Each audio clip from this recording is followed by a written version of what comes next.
ഹരേ കൃഷ്ണ. ഓം നമോ ഭഗവതേ വാസുദേവായ. എല്ലാ ഭക്തജനങ്ങൾക്കും ഭാഗവത കഥയിലേക്ക് സ്വാഗതം. ഇന്ന് നമ്മൾ പറയാൻ പോകുന്നത് 4-ാമത്തെ സ്കന്ധത്തിലെ 50-ാമത്തെ കഥയായ ഐശ്വര്യം വിളയിച്ച പൃഥു മഹാരാജാവ്. പൃഥു മഹാരാജാവ് ബ്രാഹ്മണർ, ഭൃത്യന്മാർ, മന്ത്രിമാർ, ആചാര്യന്മാർ എന്നിവരെയും മറ്റ് തൊഴിലുകളിൽ വർത്തിക്കുന്ന അജ്ഞാനുവർത്തികളെയും ആനന്ദിപ്പിച്ചു. രാജാവ് പ്രജകളുടെ മുഴുവൻ പാലകനായി തീർന്നപ്പോൾ രാജ്യത്ത് ദാരിദ്ര്യം വർദ്ധിച്ചു. എല്ലാവരും വിശന്നു വലഞ്ഞു. എന്തു വേണം, എങ്ങനെ ജീവിക്കും? അവർ പൃഥുവിൻ്റെ അടുത്തേക്ക് ചെന്ന് തങ്ങളുടെ ദുഃഖവും പരാതികളും ബോധിപ്പിച്ചു. ഞങ്ങൾക്ക് വിശക്കുന്നു, ഞങ്ങളുടെ വയറ് കത്തിയെരിയുന്നു, അങ്ങാണ് ഞങ്ങൾക്ക് ഏക ആശ്രയം. ഞങ്ങളെ രക്ഷിച്ചാലും. ഞങ്ങൾ ശരണം പ്രാപിക്കുന്നു. വിശന്നു തളർന്ന ഞങ്ങൾക്ക് മരിക്കുന്നതിന് മുൻപ് ഭക്ഷണം നൽകിയാലും. പ്രജകളുടെ രോദനം ആകാശമുട്ടയെ ഉയർന്നു. രാജാവിനത് കേൾക്കാനുള്ള ശക്തി നഷ്ടപ്പെട്ടു. അസ്വസ്ഥനായി അദ്ദേഹം പ്രതിവിധികൾ ചിന്തിച്ചു. ഒന്നും മനസ്സിൽ തെളിഞ്ഞു വരുന്നില്ല. കാരണം തിരിച്ചറിയാൻ ഭഗവാനോട് പ്രാർത്ഥിച്ചു. ധ്യാനനിരതനായി ഏറെ നേരം ഇരുന്നു. മനസ്സിൽ ജ്ഞാന വെളിച്ചം തെളിഞ്ഞു. കാരണം മനസ്സിലായി. ഭൂമിയാണ് കുറ്റക്കാരിയെന്ന് തീരുമാനിച്ചു. കോപം ജ്വലിച്ചു. വില്ലെടുത്ത് ത്രിപുരാന്തകനെ പോലെ അതിക്രൂധനായി അസ്ത്രം തൊടുത്തു. പേടിച്ചു വിറച്ചുകൊണ്ട് പൃഥ്വി കാട്ടാളൻ അനുഗമിക്കുന്ന മാൻപേടയെപ്പോലെ പശുരൂപം ധരിച്ച് ഓട്ടം തുടങ്ങി.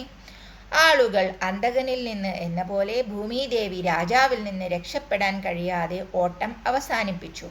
അപ്പോഴും അവളുടെ ഹൃദയം ഭയപ്പോടെ മിടിക്കുന്നുണ്ടായിരുന്നു. അവൾ രാജാവിനോടോതി, അല്ലയോ ധർമ്മജ്ഞനായ ശരണാഗത വത്സല, അങ്ങ് സർവവും പരിരക്ഷിക്കുവാൻ വേണ്ടി രാജാവായി പിറന്നു, രാജ്യത്തെ സംരക്ഷിക്കുന്നു. അതിനിടയിൽ പാവം പ്രജയായ എന്നെ കൈവിടാതെ കാത്തരുളേണേ. ഞാൻ ഒരു അപരാധവും ആർക്കും ചെയ്തിട്ടില്ല. പിന്നെ എന്തിന് എന്നെ കൊല്ലാൻ ആഗ്രഹിക്കുന്നു? ധർമ്മതത്വം അറിയുന്നവന് സ്ത്രീവധം ഒരിക്കലും ഭൂഷണമല്ല. പ്രാകൃതന്മാർ പോലും അപരാധം ചെയ്യുന്നവർക്ക് കടുത്ത ശിക്ഷ കൊടുക്കാറില്ല.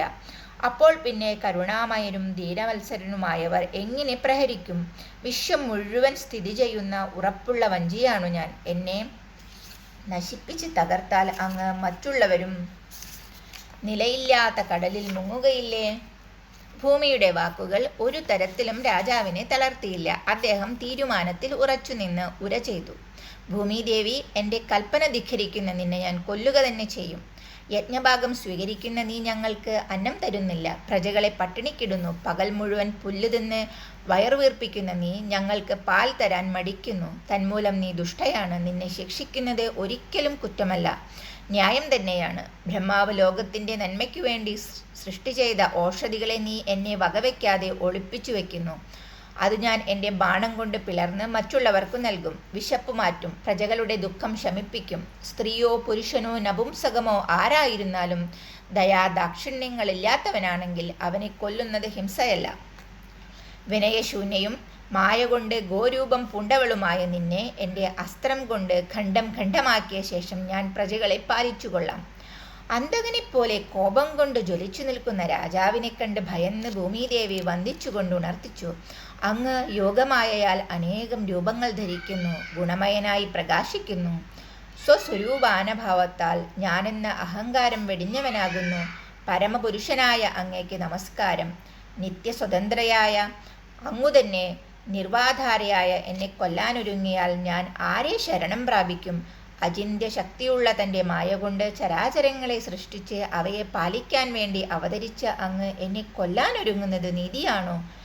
ഏകനും മായയാൽ അനേകനുമായി പ്രപഞ്ചം നിയന്ത്രിക്കുന്ന അങ്ങ് സൃഷ്ടിക്കുകയും അവരെ കൊണ്ട് മറ്റ് സൃഷ്ടികൾ നടത്തിക്കുകയും ചെയ്യുന്നു. ആ ഭഗവാന്റെ രൂപം മനസ്സ് നിയന്ത്രിക്കാൻ കഴിയാത്തവർക്ക് ഗ്രഹിക്കുവാൻ കഴിയുകയില്ല.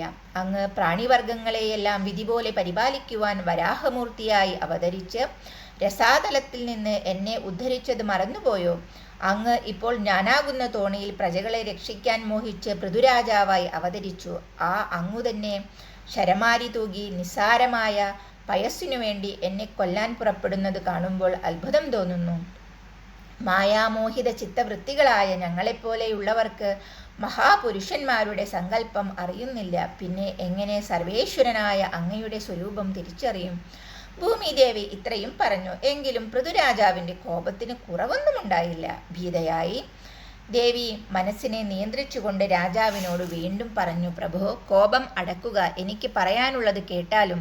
വിവേകി വണ്ടിനെപ്പോലെ സർവത്തിൽ നിന്നും സാരമായിട്ടുള്ളത് സ്വീകരിക്കുന്നു. തത്വമറിയുന്ന മുനീശ്വരന്മാർ മനുഷ്യർക്ക് ശ്രേയസ്സുണ്ടാക്കാനുള്ള ഉപായങ്ങൾ അനുഷ്ഠിക്കുകയും അതുപ്രകാരം ഫലം ലഭിക്കുകയും ചെയ്തിട്ടുണ്ട്. പണ്ടുള്ളവർ കാണിച്ചു തന്ന ആ ഉപായങ്ങൾ ശ്രദ്ധാപൂർവം ആരു പിന്തുടർന്നാലും ആർക്കും നിഷ്പ്രയാസം കാര്യം നടക്കും.